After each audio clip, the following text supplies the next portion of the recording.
right. Welcome, everybody. I'm going to give everybody a few minutes to get on here and get going here. So I'm a little early. That's all right, though.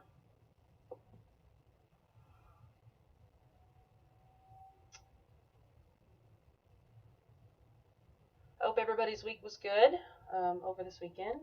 Mine was. And whatnot. So, hello, Big Bear Homestead. I loved your stream the other night. That was fun. Let's see here.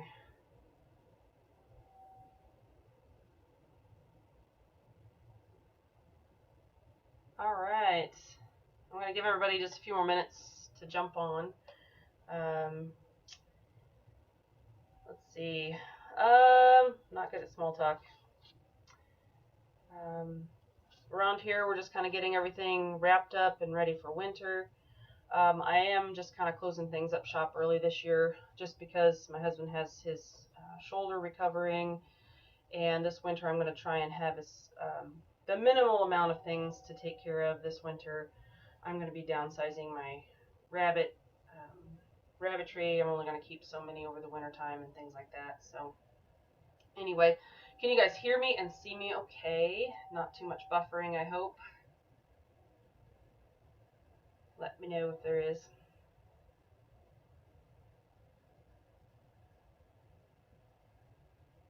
All right. So today the topic is going to be companion planting, what I do in my garden and things like that. Not everybody does the companion planting the same way. Let's see. Yeah, I can see your chat, and that's good that you can hear me and see me. I like it when technology cooperates. I really do. Let's see. So yeah, companion planting. Everybody does it differently. I'm just gonna kind of show you. Well, not show you, but kind of tell you how I do it. And then next year, I hope to really do a lot of the companion planting in the gardening series and things like that next year. I really hope to do that. I used a lot of the deep mulching system this year, so that worked out really nicely for me. And anyway, so all right. Good to know you guys can hear me good. Okay, so let's see here. I have a few pictures from around the homestead this week, and then I have a few other things that I have pictures of, and we'll kind of go through those real quick. And I have an update on Gita, which is the goat that was injured. So, oh yeah, sure, Big Bear. Let's see if I remember how to do that. Hang on. Okay.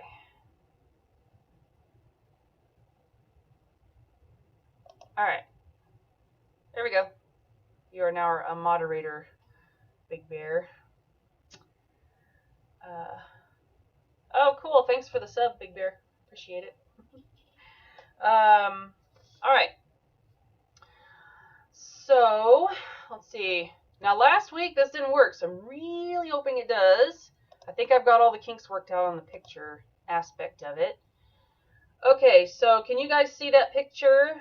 It's got Jax, and then in the background it's got the rabbit tractor.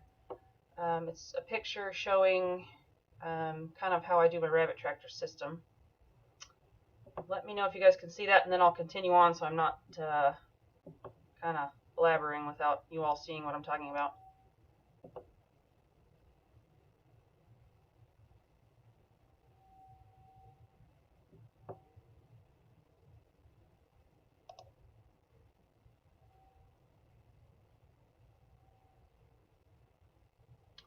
Okay, so what this is a picture of is my rabbit tractors. This is the last batch I have going through the rabbit tractors. Big Bear, it's a mixed breed. I'm working on creating kind of my own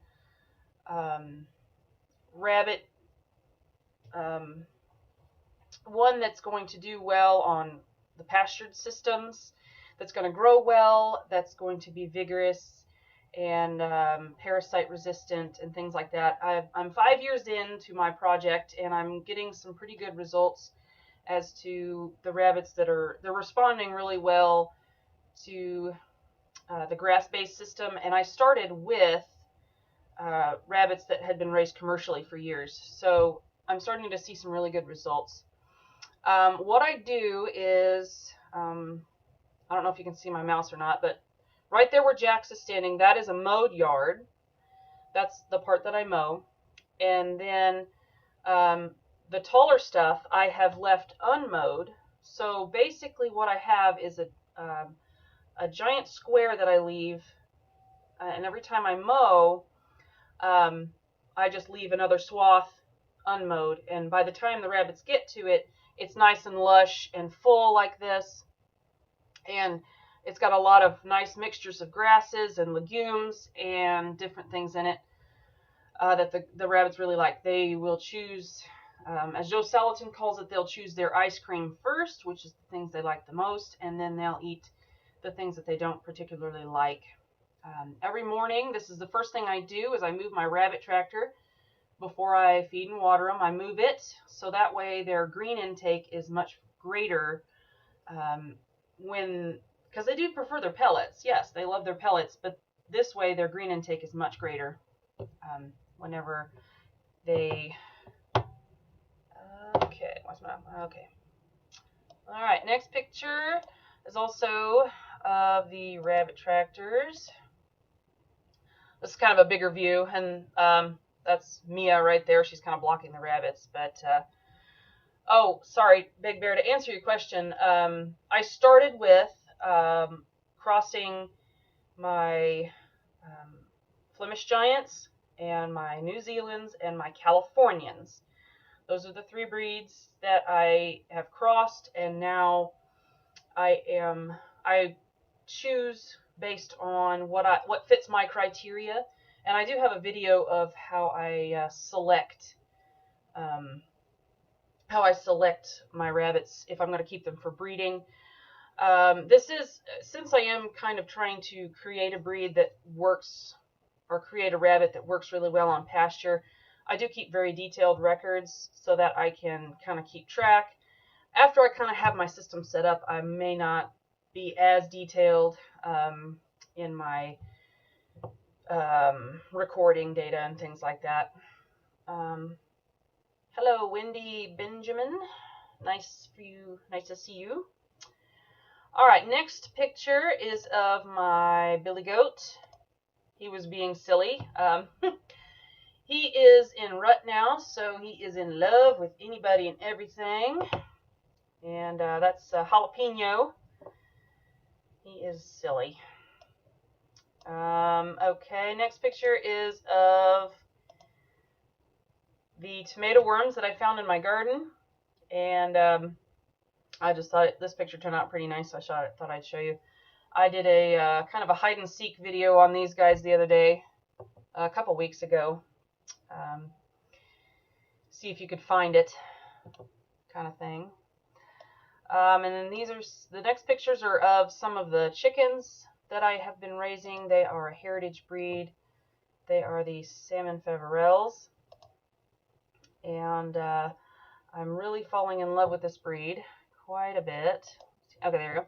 Those are some of the hens, and they're out foraging and getting bugs. They are really great at foraging on their own. I don't really have to feed them a lot.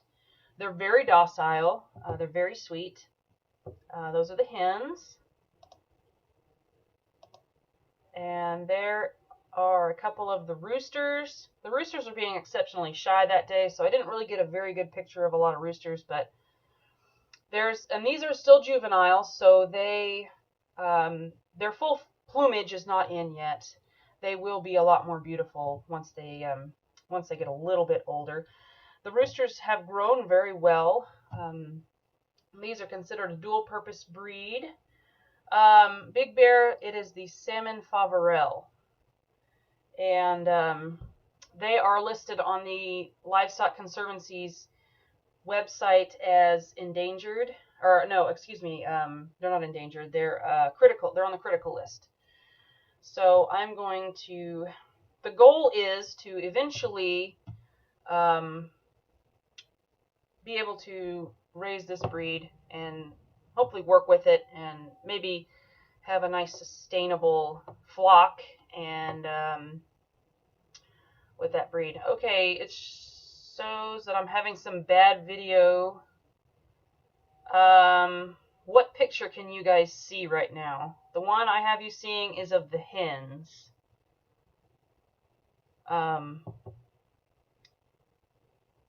So I hope that I'm not out talking my pictures here. But I guess you'll eventually see them, I don't know.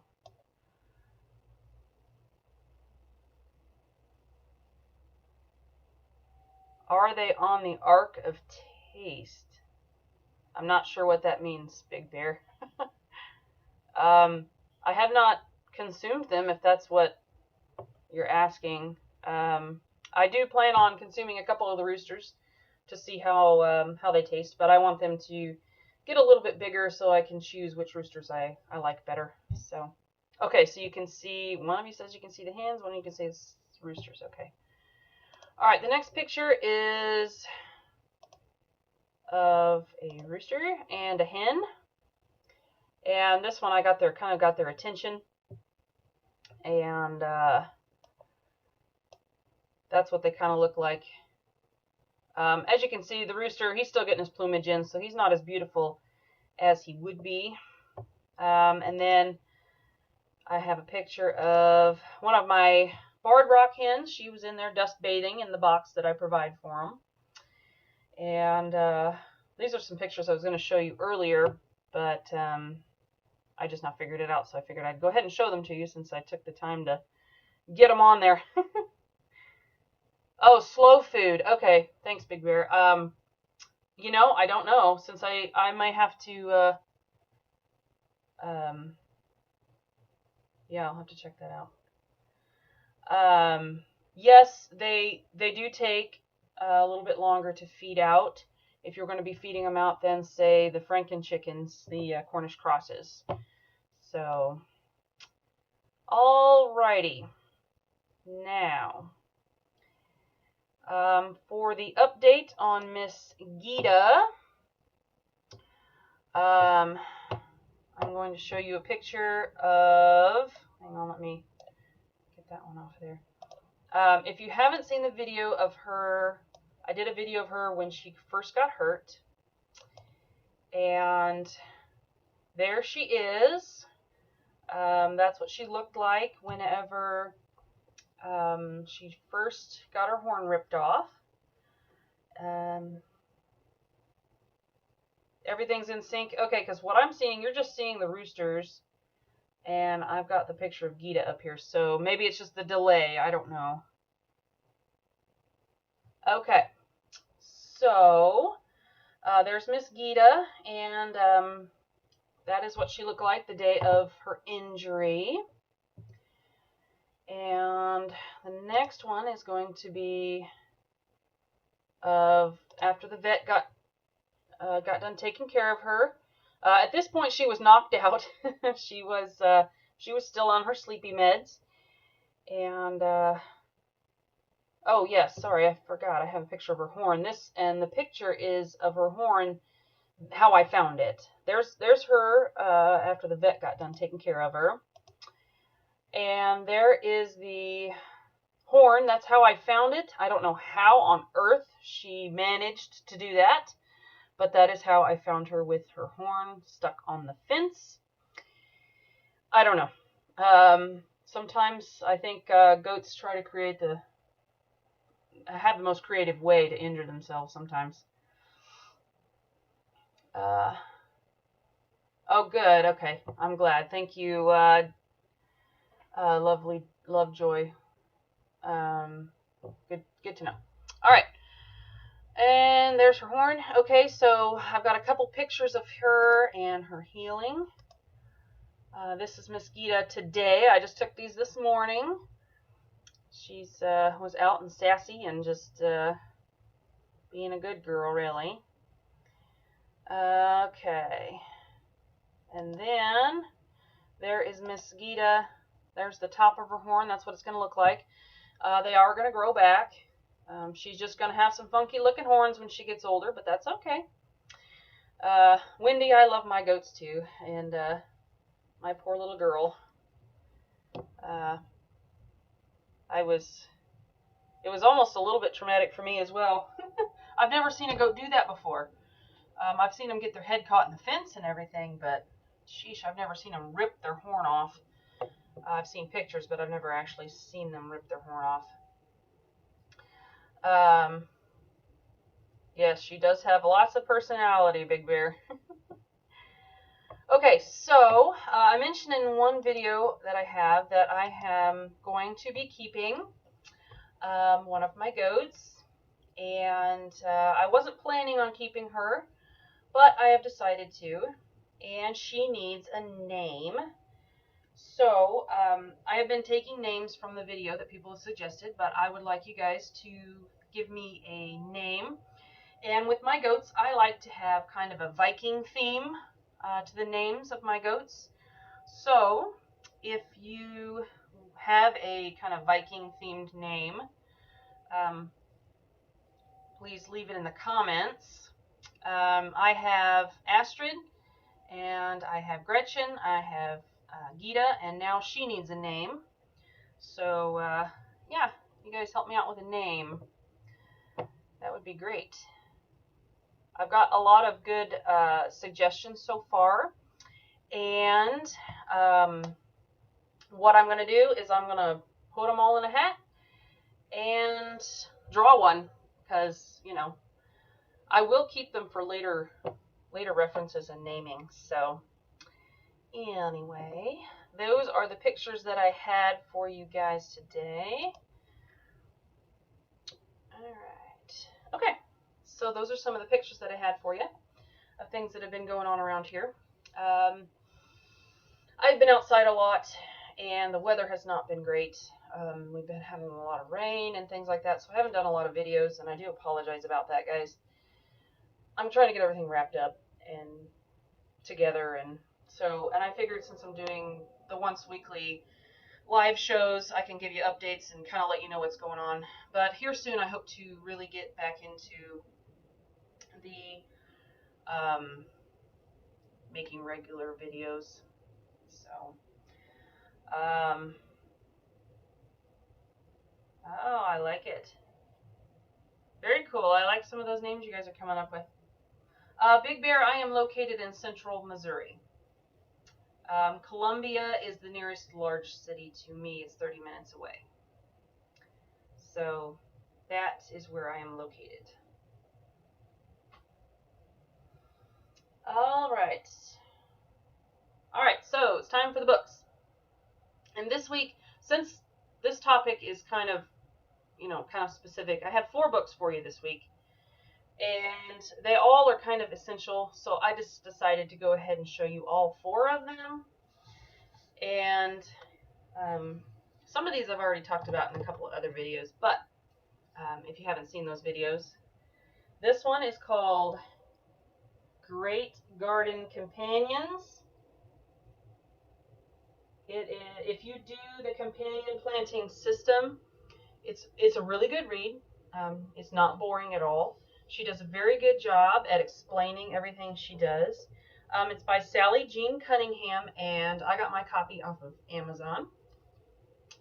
And I use this all the time. Not so much anymore because I really have gotten my system going and know what I'm going to do pretty much every year. But I do refer to it a lot. So it's Great Garden Companions. It's a very, very nice book. Alright, so along with, if you're going to be doing the kind of organic gardening or the companion planting gardening where you don't want to spray pesticides and things on your garden, you're really going to need to draw in some beneficial insects to kind of help you out. They're really your workhorses in your garden when it comes to that. So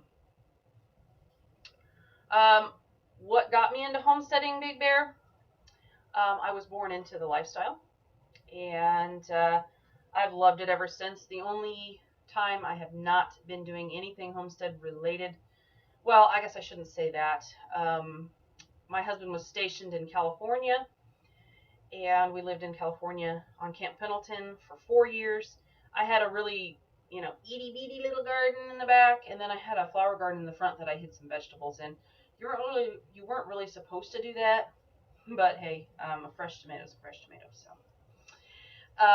but I took that time to really research into different things, different methods, and things like that. So, I've always been doing the homesteading thing. What is popping up here? Sorry guys, I got stuff popping up on my computer. Anyway, so, oh lordy, go away. Okay, the book, yes. This book is Farming with Native Beneficial Insects, and it's a really, it's a good book. This one is, it's a pretty good read. In some parts they get a little technical and it's a little dry, but it's got a lot of good information in it. It talks about beetle banks and insect hotels, creating habitat for your beneficial insects. It really helps you out with attracting your beneficials and everything like that. And it goes into detail on some of the native pollinators and different things like that. So this book is great for insects, which if you're going to do that, insects really make your life a lot easier if you have a lot of the beneficial insects. Okay, and this one's kind of along the same lines as the one I just showed you. Attracting native pollinators. This one goes into detail on what plants you need to plant and different things like that. It really goes into detail about the different pollinators and the different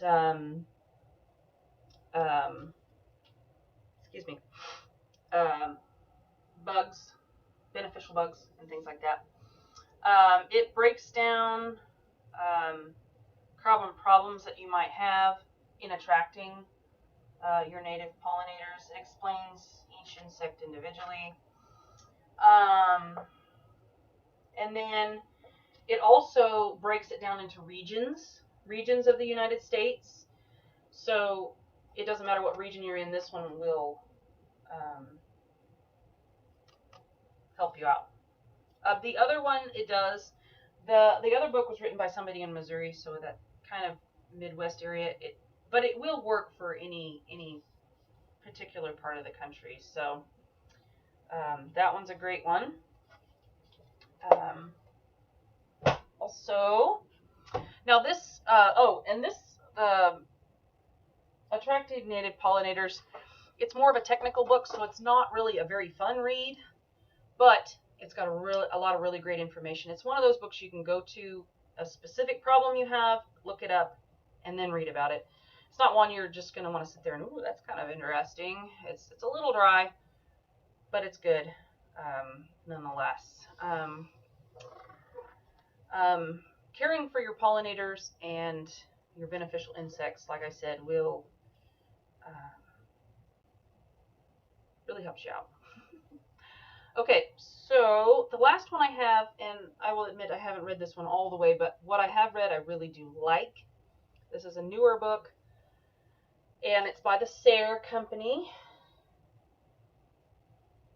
And it's Managing Cover Crops Profitably. Now, I'm just getting into the cover cropping, so I haven't done it a lot. But it really, really breaks things down for you, makes it easy to know when you need to plant things, when it's beneficial, which cover crop is going to be better for the crop you're going to want to plant after it, which ones are nitrogen fixers, which ones just kind of help you out with building your organic matter in your soil. And it's got, it really breaks it down for you as to the uses for everything. And then it goes, it details every cover crop quite well. Like this is the sorghum. It shows you what regions of the United States it grows best in, and it really details everything as far as cover cropping. So if you want to do cover cropping, which like I said, I'm just getting into, so I'm just learning about that. Really great book. And I have been experimenting with the deep mulching system, back to Eden style gardening, and that's been really working out. I really like it. So I'm going to kind of experiment and along those lines and see what I think is going to be the easiest, because I like ease and convenience when it comes to gardening, and if I can have something like my beneficial insects do all my pest control for me, I'm all for that. Okay, so when you're any garden, you need to have good soil. So that's where you start. You look at your soil. You need to look at what kind of soil you have and start from there. You can start with a soil test. Get in contact with your local extension office. The extension agent will be more than happy to help you with the soil testing. Yes, Big Bear, my hubby is a jarhead. And he is currently home recuperating from shoulder surgery. And thank you to everybody who has wished him well. One more week and he gets to sling off, and he's happy about that. So, yes. Okay. All right. So, ways that you can amend your soil if you need to. There's certain things that you can use besides the man-made fertilizers. If you want to use the man-made fertilizers, by all means, go ahead. That's fine. But me, I prefer to go the organic route. My dad uses the 12-12-12 on his garden, and he always has a really productive garden and all that. So, but I do prefer the organic kind of way. You can use manures. Now there's differences in manures. Some manures you can't just put around your crops. You have to compost them. There's two different kinds that I group them into two different categories: the hot and the cool manures. Hot would be chickens, cows, goats, things like that. Those animals, they're very high in nitrogen, and they can burn your plants. They're very hot manures. Now the chicken manure I did with my corn. Corn is a very, very nitrogen loving plant. I did not put the chicken manure right next to the plant, but I put it a little ways away from the plant, and that way the chicken manure was allowed to seep into the soil, and the corn was able to branch its roots out there and benefit from the chicken manure. So instances like that, you can use the hot manure, but you have to be really careful that it doesn't touch your plants, because it will burn them, and they will die. So cool manures are manures you can use anywhere. And that would be like your rabbit manure that you can make into anything. You can make rabbit manure tea. Plants really like that. Alpaca manure is a cool manure. If you can get a hold of some of that, you can use it just like you do rabbit manure. And earthworm castings. If you happen to have, an earthworm, a worm farm that you run, castings are really great. So they're very high in nitrogen, and your vegetables really, really like them. So there's also compost you can add to your soils. It really helps with the beneficial microbes and bacteria and fungi that you have in your soils, and all those little living critters that you can't see, but they're there, and it feeds them. It also builds up your organic matter in your soil, and organic matter is what feeds those beneficial bacteria and microbes and different things like that, that really help your soil function, which helps, in turn, helps your vegetables function really well. So I do not do any hydroponics or aquaponics. I don't think I ever will. I don't know. I've never done any of those. I think it's fascinating, and I think it's a really great way to grow food. But I don't think that I will ever get into any of that. I don't know. I stay pretty busy, and you know, you got to kind of pick and choose your methods that you use. So, and then we've got our big pond down here that's full of fish. So, all I have to do is send my daughter Cassidy down there. She is the fish master. She is, I swear she could throw an empty hook out there in the water and still catch fish. If you take her fishing, you ain't catching anything. Well, not as much as her anyway. So, I've got off topic. Sorry. Building your soil is hard work. Here, we have a lot of clay in our soil. So, I've been working the last 5 years to build my soils and get everything kind of going. The first year, the garden wasn't the greatest, but that's okay. I still harvested several things. I had to add a lot. There was a lot of work because I had to add a lot to the soil. And now, as I'm going along, I don't have to add a lot. I just add a little bit. And then I still feed my plants with manures and things as the summer goes along, as they're using those nutrients.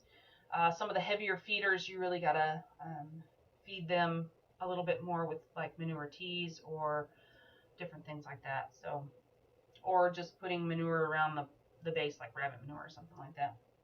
And I have an endless supply of rabbit manure around here, so they're good for not only meat but manure. And then once you're going and you're amending your soils, keep checking, keep testing your soils, and see if you need to add anything. So, say your soil needs a higher pH, adding some pine needles that will raise your pH in your soil. Just different things like that. Or if you're low in, I think it's potassium. I hope I got that right. You can add some wood ash to your soil, and not a lot, but some. Hello, Brenda. Hello, my old Kentucky homestead. Nice to see you guys. Thanks for joining us.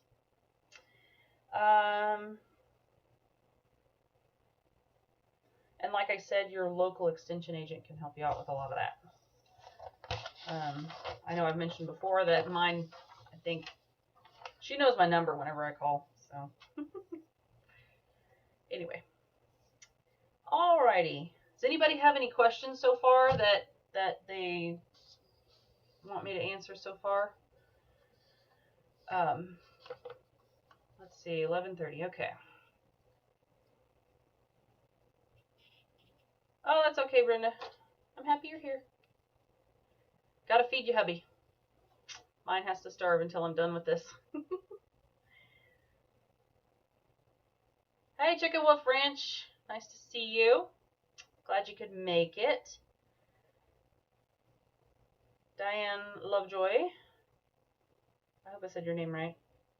I'm not really good at pronouncing people's names, so. Hello there. Well, looks like we got several people joining in right now. Okay, so I want to talk next about your beneficials and your insects that really help your companion planting system along and keep it thriving. and not pest-ridden. They really are your workhorses in your garden. First, they really need three things in your garden. And they need a habitat, they need a food source, and they need a place to reproduce their young, place to raise their young. So the first thing I wanted to show you is I have a picture here. I attended an organic field day at the University of Missouri. Most universities have research centers. I don't know if all of them do this, but out at the Bradford Research Center in Columbia, they have an organic field day, and you're allowed to come in and see what they have been doing as far as the research in cover crops or organic farming, ways to do the large-scale farming without having to use the pesticides. And that was a really interesting one to watch. It was pretty cool. I'm off track again. Okay, so the picture I have for you is a place for your beneficials to live. Let's see if I can get it pulled up here. It's called that's not what you want to see. Insect Hotel. And this is just the handout that they gave me that day. And this is the picture of the Insect Hotel. And I don't think you can see the lettering on there, but basically they constructed this structure for the insects to live in, and it's got a variety of different mediums for these insects to live in. Let's see here. I'm just going to read to you kind of what it says here. Insect hotels make an interesting alternative where it's not possible to have or include natural features in your garden. It's made of recycled materials. Insect hotels replicate natural features sought out by wildlife in your garden, particularly by invertebrates, which help control less welcome visitors. Insect hotels can also provide refuges for frogs and toads. There at the bottom you can see the logs, and then they also have, you can't see it in this picture, but they also had rocks piled up on one side of it. That was for the rocks and the toads. They have bamboo canes stuck in there. That's what that top left picture is. It says hollow stems such as bamboo can provide another hideaway hole for solitary bees, which will lay their eggs, then seal up the hole using mud. That also comes back to, that's a place for that insect to raise its young. Now, one thing, the box that is circled in red, that is going to, that is kind of a warning as far as the pellets that you use. You don't want to use pellets that are treated with any chemicals.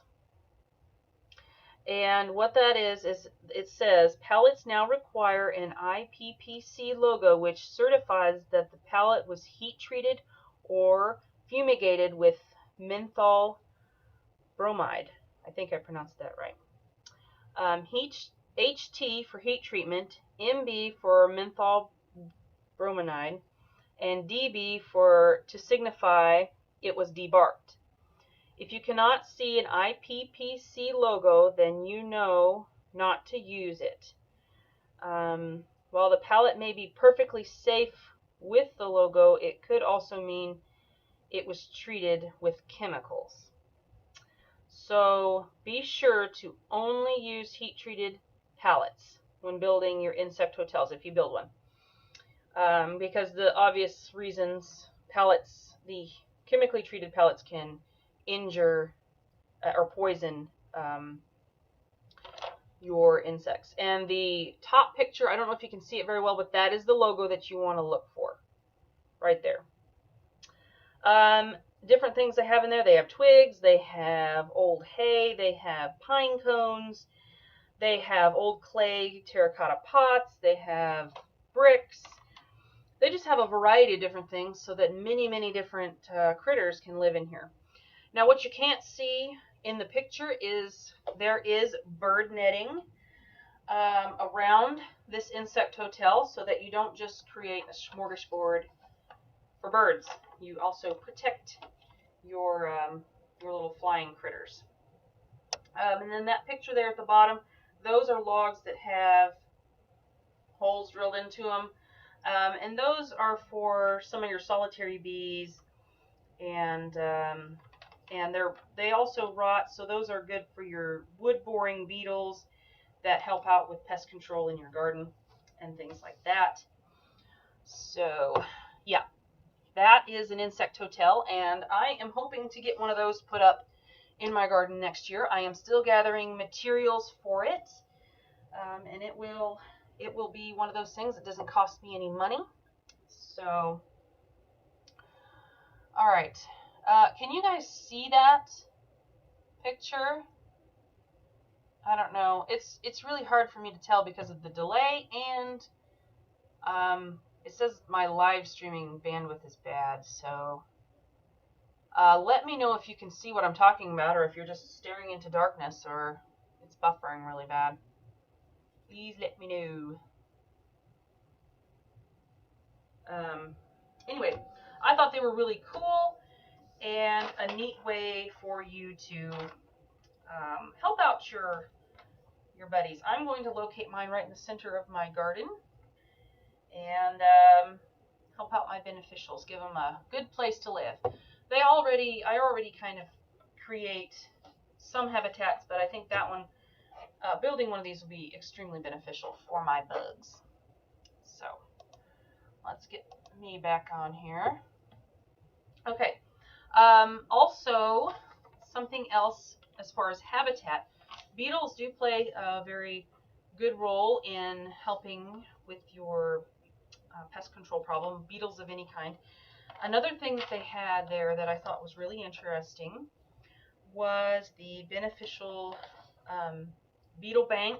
They call it a beetle bank, but really it's, let's see if I can, I don't know if you guys can see that very good. Now, this is the beetle bank, and then, like, they have two in this picture, and then this one, their garden is located over here. So that's their beetle banks, and it's a habitat enrichment intended to provide shelter for specific groups of beneficial insects, predominantly ground beetles. Beetle banks consist of long, elevated earthen berms placed with perennial bunch grasses. Occasionally, the bunch grasses are companion planted with native wildflowers, which also help out some of your other beneficials. These banks provide undisturbed winter cover, which is, some of them do overwinter, so it's a nice place for them to overwinter. Oh, I lost my place. Provide undisturbed winter cover for ground beetles adjacent to cultivated fields, and are intended to promote rapid movement by beetles back into the crop fields when the warm weather returns the following year. Now, you can build these any way you like. Another thing I wanted to add, beetle banks are often positioned in the center of crop fields.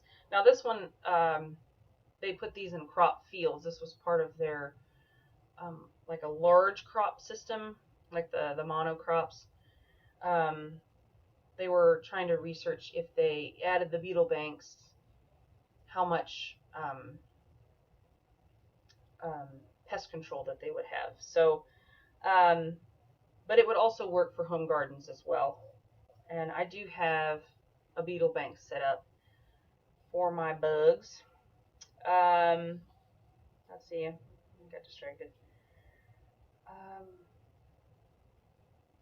positioned in the center of crop fields and may extend almost to the field's edges, leaving enough room on each end for equipment to pass. In this way, you can continue to cultivate entire fields around the beetle banks, roughly one beetle bank for every 50 acres.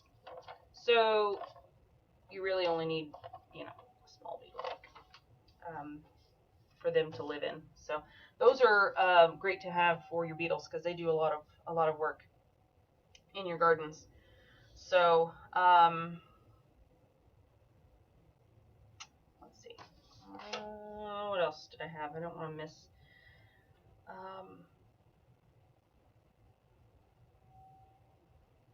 Okay, so a food source. Insects require a very wide range of food sources. You take your ladybugs, for example, they munch on aphids, and they also like a little bit of nectar every now and then. So, providing nectar sources, which are the flowers and different things like that.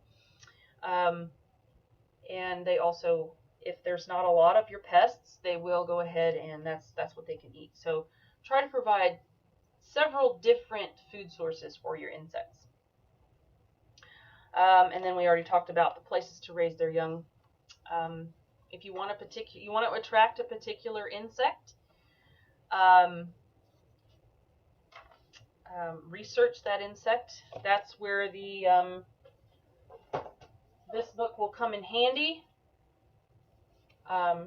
It has almost all the North American beneficial insects. It's not just pollinators, but it has the beneficial insects in it too. Well, the other book does too.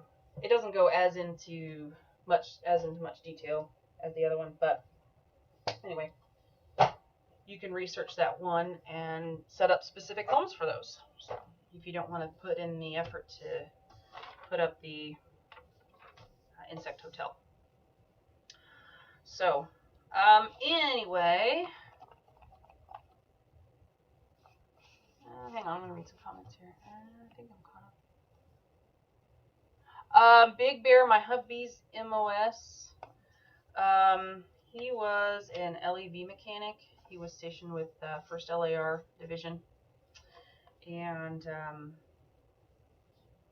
there at the end, he was at SOI there in Camp Pendleton. So, anyway, I hope that answers your question. It's been a long time since he's been in the Marine Corps, so a lot of the little short versions have kind of left me. So, that's what he did. He was an LAV mechanic with 1st LAR.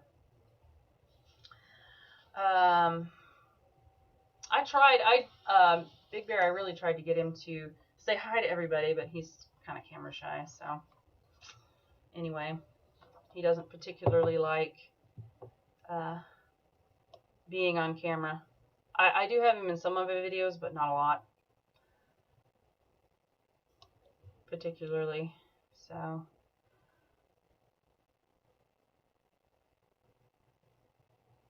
Okay, I'll let him know. Anyway, maybe he will refer to that. Okay.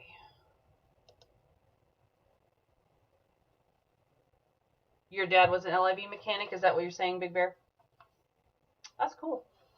Yeah, the LIVs have been around a long time, I guess. So, back on topic here.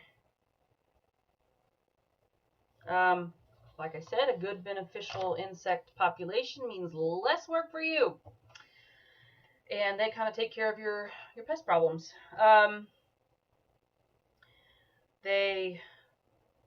kind of group them into two different things. And that is my pollinators and my pest controllers. Your pollinators are going to be more of your bees, your butterflies, your hummingbirds, things like that. But your pest controllers can also pollinate things. It just depends on if your pest problem is near where the flowers are going to be on your plants. So, and then my pest controllers are your predatory animals. Good grief. Bugs. We're talking about bugs, not animals. Are going to be your beetles, your stink bugs, your praying mantises, your lacewings, ladybugs, predatory wasps, your flies, predatory flies, your spiders. So don't squish your spiders. I have I call them a banana spider, but it's those, I don't really know the particular name for them, but they're those big, gigantic yellow spiders with the long legs, and then their web has that little ziggy-zaggy thing in the middle of it. If you guys know what that spider is called, let me know. That'd be great. I just call them banana spiders. So, I have a few that live out in my garden, and I accidentally ran into one of their nests, or not nests, but webs at night. Yeah, that was fun. I like them, but it was one of those times where it's like, God, I hope the spider's not on me, because those things are huge. So,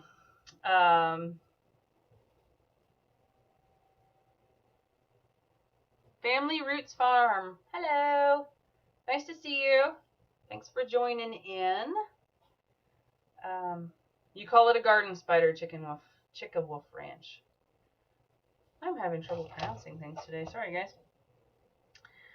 Okay, so that's kind of what I had for you as far as the beneficial insects and things like that. Are you guys just seeing the insect hotel picture? Because that's all I'm seeing. Hope it's not buffering too bad for you guys. Anyway. Let me know if it's buffering too bad for you guys. Alright, so down to the topic at hand, and I have taken too long. I've got 10 minutes. The companion planting system that I use in my garden, it really does help out with pest control, and some plants can actually benefit others. I know the most common companion planting system that everybody knows about would be your Three Sisters garden. I personally have not done that. I did not do it this year. Maybe in the future I might. But, yeah, the Three Sisters is the most common that most people have heard of.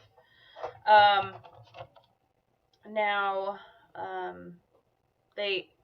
lot of them will confuse the bad bugs, and they don't really know what's going on. And that, I have noticed, is to be true in when I plant my beans and my green beans and my potatoes together.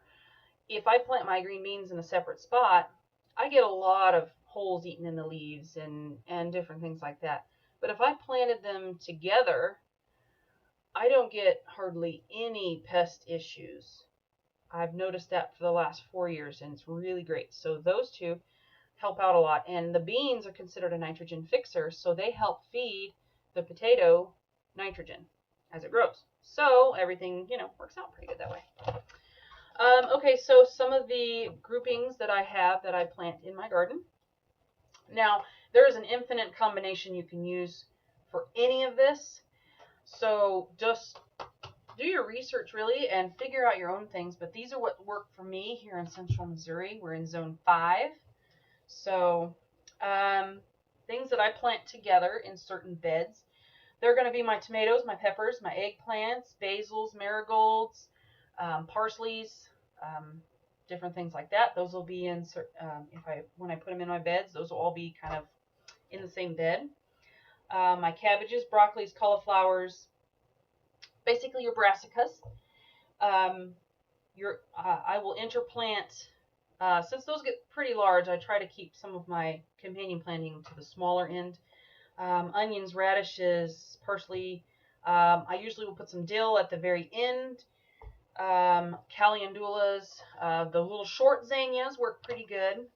Now, if you get the taller zinnias, they're going to crowd out your crop. But for my cucumbers and my peas, this is how I work those. I have a really early I plant peas really early. I have my trellis. Plant my peas, let them grow up, let them get done. I will then plant my cucumbers. Have my cucumbers through the more warmer part of the summer. I will plant my radishes in there to help, my radishes and my nasturtiums in there, and then I will rip my cucumbers out whenever I have enough cucumbers, which usually I have more than enough cucumbers. And then once I rip my cucumbers out, I will plant my fall crop of peas.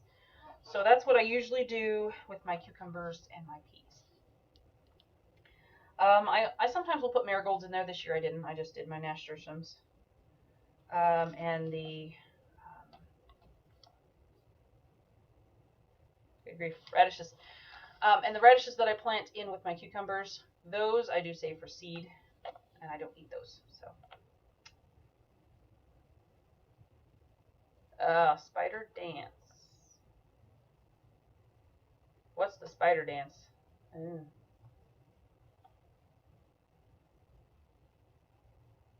Oh yes, I will post it. I will post it later. I post them all afterwards. So, for my melons, which I consider to be my watermelons, my cantaloupes, my honeydew melons, I will plant those. I'll kind of mound them up a little bit, and then I will plant kind of just randomly.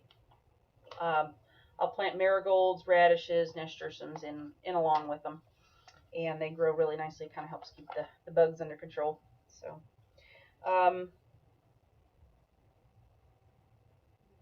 oh yeah, I have my main crop, and then I have kind of my undercrop, which is a lot of my lettuces. I do interplant lettuce in everything, so lettuce goes everywhere. They're not really a companion plant, but I stick my lettuce where I can, and I do like a succession planting with those. So nobody's on after me, so I don't think it'll be too bad if I let this go a little bit longer, because I've been rambling a little too much. Okay. Oh, I don't need that one. Like I just mentioned, my potatoes and my green beans go together always. I found that's a really great way. What I do is I will plant my potatoes when it's cool, and then once they're up, I will hill them. And after I hill them, if it's warm enough to plant my beans, I will plant my beans alongside my potatoes. And now, if I'm going to be using those potatoes for new potatoes, I don't plant beans along the side of them, because I'm going to be digging them up, and I don't want to damage my beans. So if you do want new potatoes, don't plant your beans next to those. I plant them next to the ones that I harvest in the fall. My squashes, that includes my pumpkins, zucchinis, crooked neck squash, things like that. I will usually interplant them with some of the short zinnias, some nasturtiums, some marigolds. I may throw in a little bit of basil every now and then, radishes, things like that. And then I also, onions. I also interplant onions with those as well. And catnip, that's kind of a perennial around here, so I do have that in the garden. Catnip is really good to keep around your squashes and things like that. I do have permanent beds that I just keep out there. They are some of my permanent herbs that I have in my garden. And then I set aside a couple of beds every year for just flowers to attract my beneficials and things like that. Also, with the beneficials, I forgot to mention, they need a water source as well. So I just use old pie tins and fill them with, some rocks from the driveway, and then, just fill it up and make sure some of the rocks are exposed so that they can sit there and get their drink really easily. Family Roots Farm. I do not have to fence in my garden. I have my livestock guardian dogs. They guard my garden as well, although they can destroy things sometimes. They love to step on plants, but I did not lose any corn at all to raccoons. Jax is pretty good at keeping the raccoons out of my garden, so I don't really have to worry about that.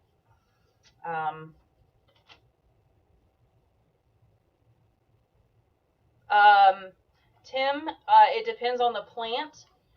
Like my brassicas, I start them really early in the year, so that way when cool weather comes, when the frost threat is gone, the plants are up and going pretty good. This year,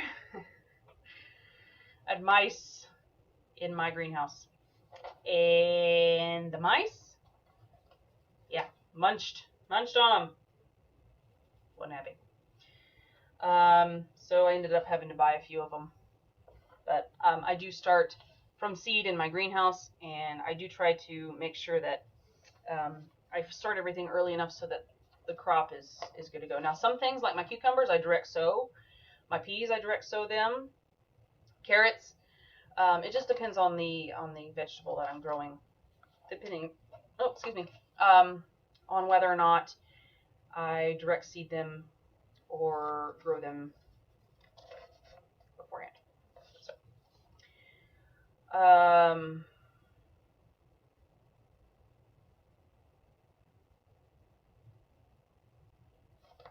So those are some of the things that I use for the companion planting.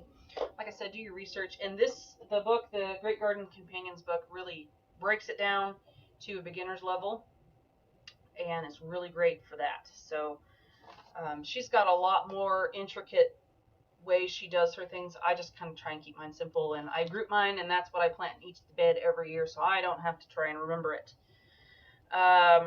Okay, so when you do the companion planting system, you need to be doing crop rotation. Crop rotation helps in, it prevents your soil from harboring diseases, fungi, bad bacterias. One of those examples would be blight on your tomatoes. That fungi, or that can live in your soil for a while. So if you rotate it, put it in different sections of your garden. I use a 4-year system where I don't plant the same vegetable or anything in the same family.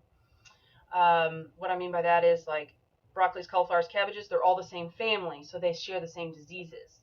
They can get the same diseases. So anything in that family I will not plant in that spot for 4 years. That kind of helps break up that life cycle of those bad things that can be living in your soil. Let's see here. And it also helps your soil in, you don't use the same nutrient out of the same piece of soil every year. Every crop uses the different kinds of nutrients. There are heavy feeders and there are soil fixers. Your heavy feeders are going to be things like your cucumbers, your tomatoes, your broccolis, your cauliflowers. Your soil fixers are going to be your more legume type plants like your beans and your peas and things like that. They help fix nitrogen in the soil. So it really helps with not depleting your soils and helping them stay healthy. So that way diseases don't have a chance to take root in your garden. So cover crops, like I said, I'm just getting into that, just researching that. I haven't really done that a whole lot, but they can really help build your soil. They're really great at putting nutrients back into your soils, such as nitrogen and different things like that. Each one will really help with replacing some of the nutrients in your soils, because some of them have really deep tap roots and they can bring up the nutrients, and if you till that back into your soil and let it sit and decompose, the microbes will then use that as fuel and food, and it really does help out your beneficials in that way too, and it helps out your soil, brings up all those extra nutrients that your crops need. Let's see here. And a lot of them, like your legumes, your clovers and things like that, they're nitrogen fixers, so you don't have to worry about a lot of nitrogen.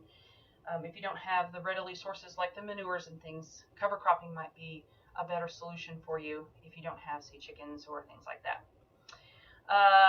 Mother of many horses. That's okay. You can. I'll post it afterwards, and you can watch it. That's okay. Palmetto Paratrooper. Hello. Oh, that's cool. Neat. You have stuff growing in your soils, your sweet potatoes. See, that's something we don't really like, so I don't really grow a lot of sweet potatoes. But that's neat. Yeah. I throw old produce and things like that. If it's not diseased, I put it in my compost pile and let that break down. We use our compost, our main composting that we use is our cow manure. We feed our cows in the same kind of area over the wintertime, and then we pile it up and it composts down into some of the most awesome compost that you'll ever see. Okay, so that's all I had for you guys today. If you have any questions, please post them real quick while I finish this real quick. I wanted to talk a little bit about the Homestead Network. You can go on their website, Homestead Network, thehomesteadnetwork.com. They have all the show times and listings for you and everybody that's participating. It's a great online community. There's also the Facebook page that you can go to. It's the barter group, Homesteading Network barter group. You can also go check them out. And then I also wanted to tell you there are other people that go have their shows during the day, in the daytime. And I just kind of wanted to point them out. Go for Green Living is on Wednesday from 9 to 10, and that is Eastern Time. And also on Fridays, the Arms Family Homestead is on from 11 to 12. So I think as far as this morning, I looked this morning, and we're the only 3 that have daytime shows. So, yeah. Check out the daytime shows. I wanted to give them a shout out today. So, anyway, so let me, any more questions? Let's see.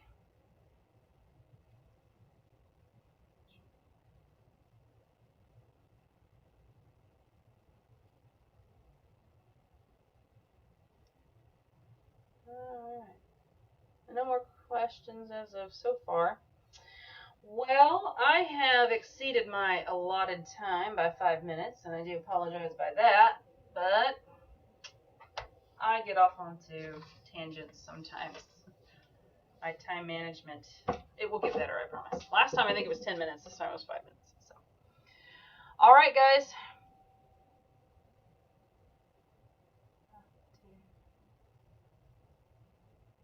All right. Well, I will see you guys next week, and I am going to try and promise to make more videos for you. Like I said, the weather's been bad. I've been outside a lot, getting things ready for the winter, so videos are kind of sparse right now.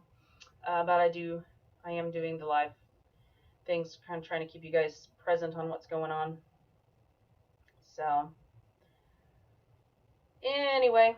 All right, you guys have a great week, and I will see you next time. Bye, guys. Thanks for joining in.